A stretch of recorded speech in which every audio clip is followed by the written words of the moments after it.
અને સોમવતી અમાસના દિવસે પણ આપણે 30 બોટલ એક સાથે ચડાવેલી.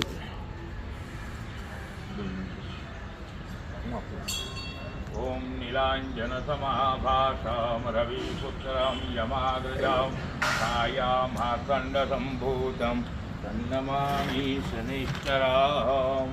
ओम नीलांजन समाभासम रविपुत्रम यमाग्रजम छायाम हाखंड संभूतम तन्नमामि शनिश्चरम. ओम नीलांजन समाभासम रविपुत्रम यमाग्रजम छायाम हाखंड संभूतम तन्नमामि शनिश्चरम. ओम नीलांजन समाभासम रविपुत्रम यमाग्रजम छायाम हाखंड संभूतम तन्नमामि शनिश्चरम.